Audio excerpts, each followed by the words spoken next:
देखो Latin name of the element पढ़ने से पहले देखो modern symbol of the element Moseley साहब ने क्या बताया था, J Berzelius, sorry J Berzelius ने क्या बताए थे कि first letter of the English name, जैसे हमारा हीलियम आ गया तो हीलियम का फर्स्ट लेटर हम क्या लेंगे, एच ई, सॉरी हाइड्रोजन का फर्स्ट लेटर हम लोग लेंगे यहाँ पे एच।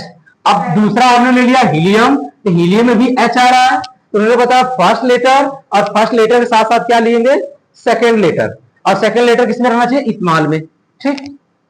लेकिन कुछ ऐसे एलिमेंट दिखाई देने लगे कि जो आपको इंग्लिश नेम के अकॉर्डिंग नहीं मिल रहे थे, जैसे सोडियम। तो देखो सोडियम, तो सोडियम का सिंबल तो ऐसे आएगा, जबकि इससे पहले सोडियम से पहले सल्फर की रिसर्च की गई थी, और सल्फर में क्या होता है, एस होता है। इसलिए यहाँ पे उन्होंने थर्ड स्टेप क्या बताया कि Latin name of the element, तो लैटिन नेम का जो एलिमेंट होगा उसका फर्स्ट लेटर या फर्स्ट लेटर या सेकेंड लेटर ले सकते हैं हम लोग। तो एस ओ, देखो ऐसे सिलिकॉन भी आ गया था पहले, तो अब ये कई एलिमेंट से यस आ गया, या सल्फर भी आ गया, या सिलिकॉन भी आ गया। नहीं ले सकते ना, क्योंकि बार बार लेने से बेटर है कि उससे लैटिन वर्ड ले लेंगे, क्योंकि वहां पे क्या हमें सिंबल रिप्रेजेंट करना है, तो अलग अलग लेटर रहेगा तो असेंबल करने में इजी रहेगा। अगर हम यस ओ ले लेंगे तो यस ओ लेने में समस्या नहीं थी। अब उन्होंने वहां भी देखा कि यस ओ, जैसे इंग्लिश वर्ड में यस ओ तो सो भी पढ़ लेते हैं यस ओ के लिए, तो वहां पे समस्या हो जाएगी। जैसे इंग्लिश में आप कहीं पे अगर कोई वर्ड अगर लिख रहे हो तो वहां पे देखो यस ओ भी लिख दोगे, यस ओ मतलब सो आ जाएगा, और यस ओ का मतलब अब यहाँ पे सोडियम भी आ जाएगा। इसलिए उन्होंने उससे बेटर क्या रिसर्च किया, इसका लैटिन वर्ड, और इसका लैटिन वर्ड क्या हो गया, सोडियम का नेट्रियम, तो नेट्रियम के अकॉर्डिंग यहाँ पे एन लिख दिया गया। अब ऐसे 9 ऐसे एलिमेंट खोजे गए जिसके लैटिन वर्ड के अकॉर्डिंग नाम रखे गए। तो देखो कौन कौन सा हो गया आपका, हाँ तो देखो सोडियम, पोटेशियम में क्या रख दिया गया, की रख दिया गया, क्योंकि के से भी कोई रखा नहीं गया था यहाँ पे, और जबकि पोटेशियम का फास्फोरस आ गया था पहले का पी से, इसलिए यहाँ पे इसका लैटिन वर्ड रखा गया यहाँ पे के। अब आयरन का आ गया तो आयरन का आई नहीं रख सकते, क्योंकि इससे पहले आयोडीन खोज दिया गया था, इसलिए यहाँ पे इसका फेरम आ गया, और फेरम का रख दिया गया यहाँ पे एफ ई रख दिया गया, क्योंकि यह भी नहीं रख सकते, यह हमारा फ्लोरीन से हो गया था। देखो वहां पे रिसर्च किया गया, डिस्कवर किया गया, तो वहां पे एटॉमिक नंबर के बारे में रिसर्च क्यों किया गया था, वहां पे जो एलिमेंट जैसे मिला ना वैसे बस वहां पे खोज लिया गया, रख दिया गया था, उसका एटॉमिक नंबर रख दिया गया था। समझ में आई बात हमारी। हाँ जैसे अगर मान लो कि अगर आप स्कूल में जा रहे हो एग्जाम देने के लिए, तो आपका रोल नंबर फर्स्ट है, किसी का सेकंड, किसी का थर्ड है, तो सबका अलग अलग रोल नंबर है, तो क्या सब लोग स्कूल में प्रेजेंट होते एक रोल नंबर वाइज, चलो पहला रोल नंबर आ गया पहले, और दूसरा रोल नंबर उसके बाद आएगा, ऐसा तो नहीं होता है ना। अब उसमें अब स्कूल में जाते हैं तो जिसका 10 रोल नंबर वाला है वो पहले आ जाएगा, तो क्या करें, तुम अभी रुके रहो 9 लोग आ जाए फिर तुम आना, नहीं ऐसा नहीं होता ना आपका सेटअप, तो वहां भी ऐसे ही रहता है। अब देखो कॉपर, तो कॉपर का देखो यहाँ पे कॉपर का सीयू रखा गया, ठीक है, क्योंकि सी से पहले कॉपर का पहले आ गया था ना, कार्बन आ गया था वहां पे, ठीक है, और CO का भी आ गया था, कोबाल्ट आ गया था, तो इसलिए देखो कॉपर का नहीं रख पाए वहां पे, तो इसका कॉपर का क्यूप्रम वर्ड रखा गया, CU आ गया। अब इसी तरह सिल्वर आ गया, तो सिल्वर का हम लोग ESI देखो नहीं रख सकते, तो सिलिकॉन का पहले हो गया था, इसलिए इसका लैटिन वर्ड अर्जेंटम आ गया, और अर्जेंटम का क्या आ जाएगा, AG। समझ में आई बात हमारी। जैसे AR, देखो AR नहीं रख सकते ना क्योंकि आर्गन था पहले का, तो AG नाम सुनने में अच्छा लग रहा है, AG, ठीक है जी। अब गोल्ड आ गया, तो गोल्ड का हम G से भी रिप्रेजेंट नहीं कर सकते, जर्मेनियम देखो G आ गया, गैलियम आ गया है ना वहां पे, तो इसलिए यहाँ पे गोल्ड का GO नहीं रख सकते हम लोग, तो इसलिए उन्होंने उसका एरम खोजा, और एरम का AU आ गया, ठीक है। और मरकरी आ गया, तो मरकरी का देखो M से बहुत सारे एलिमेंट बन चुके थे, M से Mg से मैग्नीशियम, Mn से मैग्नीज आ गया था ना, MO से मॉलिब्डेनम, देखो मॉलिब्डेनम भी होगा MO से, तो इसलिए उन्होंने इसका लैटिन वर्ड रखा हाइड्राजीरम, Hg रख दिया गया, हाइड्राजीरम। और इसके बाद देखो लेड का, लेड से लिथियम खोजा गया था, इसलिए एल से नहीं रिप्रेजेंट किए, उसका उनको अच्छा लगा प्लम्बम का, तो प्लम्बम का रख दिया गया यहाँ पे पीबी।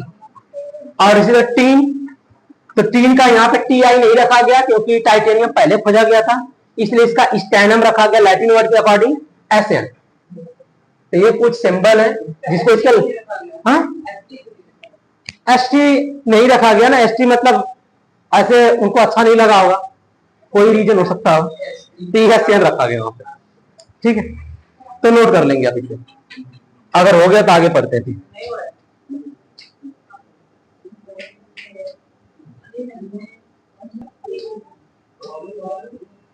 गणपत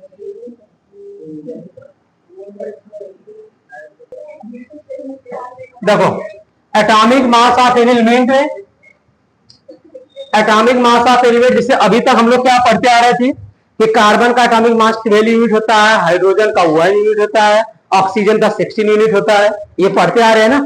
अब यहाँ पे देखो एग्जैक्ट निकाला कैसे गया वहां पे, देखो the atomic mass of an element is the relative mass of its atom as compared with the mass of carbon 12 atom taken as 12 unit. अब क्या करना है कि कार्बन, क्योंकि कार्बन इसलिए यूज किया गया कि हर जितने भी सबस्टेंस होते हैं मोस्ट प्रोबेबल हर जगह कार्बन मिलता है, जितने भी लिविंग थिंग्स रहते हैं नॉन लिविंग थिंग्स रहते हैं मोस्ट प्रोबेबल है कि सब में कार्बन मिलता है। जिस चीज को जलाओगे अगर काला निकला मतलब कार्बन था उसमें। क्लियर, इतनी बात समझ में आई। तो कार्बन देखो, कार्बन 12 एक माइनस नहीं है, कार्बन मतलब जिसका एटॉमिक नंबर 6 हो गया, एटॉमिक मास 12 आ गया, ये कार्बन होता है 14।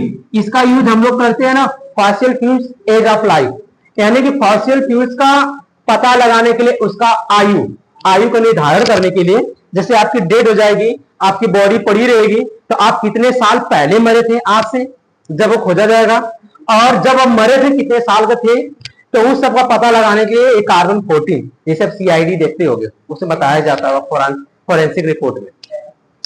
तो देखो कार्बन 12, अब क्या हुआ कि जो भी अगर हमें एटॉमिक मास मिला, ठीक है, अब उसे हम कंपेयर करते थे, तुलना करते थे। जैसे मान लो कि अगर आपके पास वजन नहीं है, तो किसी के घर से मांग के लाओ 1 किलो 2 किलो का, अब उसके बराबर आप क्या करोगे, 1 किलो के बराबर कोई पत्थर काट के रख लोगे, तो कहोगे आपका 1 किलो का वजन हो गया। 2 किलो काट लोगे तो 2 किलो का वजन हो जाएगा, कंपेयर कर लेंगे ना। तो ऐसे कार्बन 12 एटम लिया गया और उसका 12th भाग रखा गया। कितना भाग? 1/12। अब 1/12 भाग में से उसे कंपेयर किया गया एटॉमिक मास से, जितना पार्ट आ जाएगा उसका उतना क्या कहलाएगा, यूनिट कहलाएगा। तो अब जिसका चाहिए एटॉमिक मास यूनिट निकालना है, तो 1/12 मास ऑफ कार्बन 12 एटम से क्या करेंगे, कंपेयर कर देंगे। ठीक है, मान लो कि इतना ग्राम इतना ग्राम इतना वजन है आपके पास, किसी भी हाइड्रोजन का, हीलियम का, किसी का, तो हम इसको वेट करना है ना, तो तराजू पे रखेंगे। तो अब दूसरे तराजू के पलड़े पे क्या रखेंगे, कार्बन 12 का 1/12 भाग रख लेंगे। इसका जितना आएगा ये इसके कई गुना है, वहां पे 1 टाइम है 1 यूनिट लिखेंगे, 2 टाइम है तो 2 यूनिट लिखेंगे। तो कार्बन का कार्बन 12 से 12 यूनिट लगता है। तो इसीलिए देखो एग्जाम्पल में अगर हम लोग बात कर लेंगे, तो एग्जाम्पल में आ जाएगा मास ऑफ एच कितना आता है, 1 यूनिट आता है। ये एग्जैक्ट लैब में निकाला गया है। अब इसके बाद अगर हम बात करें ऑक्सीजन का, मास ऑफ ओ कितना रखा गया, 60 यूनिट। ठीक है, देखो ये यूनिट होता है, एक्चुअली ये यूनिट किसके रिप्रेजेंट में रहता है, और ये यूनिट का मतलब क्या होता है, इसका मतलब होता है, नोट करके आप लिख भी लेंगे हम यहाँ पे कि 1 यू के इक्वल 1 यूनिट इक्वल जो होता है वैल्यू 1.6605 10⁻⁻24 ग्राम। तो हम लोग इतना एग्जैक्ट नहीं कर सकते ना, क्योंकि जो एटम होता है वो बहुत वेरी वेरी क्या होता है, स्मॉल होता है, बहुत ही छोटा होता है। तो ये हमने यू रखा, तो देखो ये 1 यू के बराबर क्या है, 1.6605 10⁻⁻24 ग्राम आता है। तो अब आगे हम लोग यहाँ पे जहां पे यू है ना, वहां पे हम ग्राम लिख देंगे। तो यहाँ पे जाए atomic mass of gram atomic mass of atom. आगे पढ़ेंगे तो क्या करना रहेगा, मैं जहां पे यू लिखा वहां पे जी लिख देंगे, और फिर इसके बाद मॉलिक्यूलर मास निकालना आपको सिखा देंगे। तो नोट कर लेंगे आप।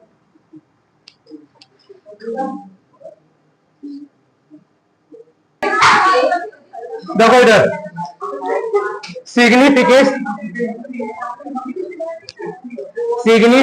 Of the atom of element.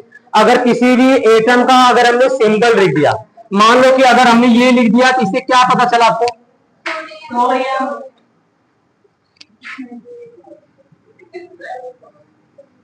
देखो,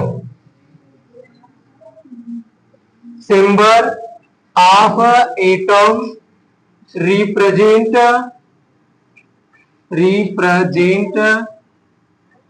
एलिमेंट नेम। अभी आपने बोला ना, मैंने ये लिखा था, क्या बताया आपने? सोडियम बताएं। तो सोडियम उस एलिमेंट का नाम बता दिए ना। तो किसी भी सिंबल का अगर हमने रिप्रेजेंट कर दिया उसका सिंबल, तो पहले नाम दिमाग में चलेगा, नाम आ गया, नाम। समझ में आई बात हमारी? दूसरा नंबर सिग्निफिकेंस का मतलब होता है महत्व। समझ में आ गया? किसी का मैंने सिंबल बता दिया, ये सिंबल किसका है?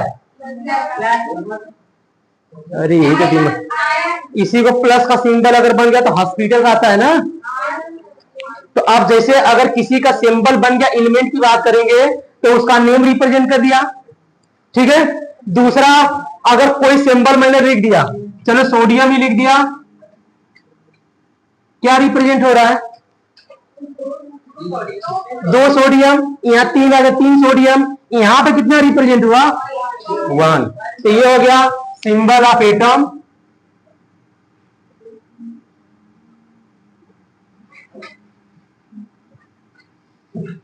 Represent number of atom. समझ में आई बात हमारी?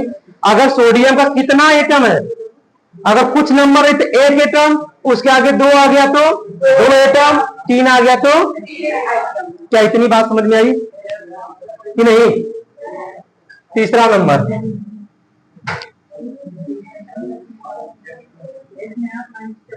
Symbol of atom represent atomic mass of atom, ठीक है। ये रिप्रेजेंट कर सकता है। अगर मैंने सोडियम लिख दिया तो आपको मैंने पूछा इसका मास बताओ, तो बताएगा नहीं बताएगा? कितना मास बताएगा? 23 यूनिट ना। तो कोई एटम का अगर सिंबल रिप्रेजेंट हो गया तो उसका मास नंबर भी बताएगा, यानी एटॉमिक मास, दूसरा एटॉमिक नंबर भी रिप्रेजेंट करेगा। तो 4 नंबर क्या हो गया? Symbol of atom represent atomic number of atom. क्या इतनी 4 बातें समझ में आई आपको? नोट करो आप।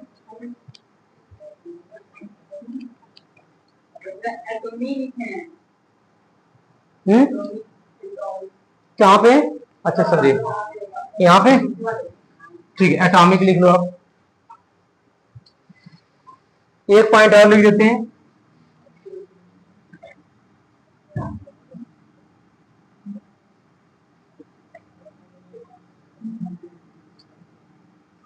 देखो यहां पे था ना, symbol of atom represent atomic mass number और symbol of atom represent number of atom, ठीक है। तो यहां पे याद रखना 1 मोल ऑफ एटम जो रिप्रेजेंट करता है 6.022 10⁻23 एटम रिप्रेजेंट करता है वहां पे।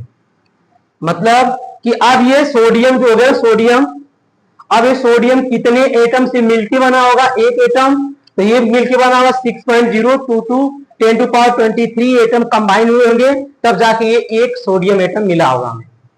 इसको बोलते हैं अवोगाड्रो नंबर। नोट कर लो आप, अवोगाड्रो नंबर।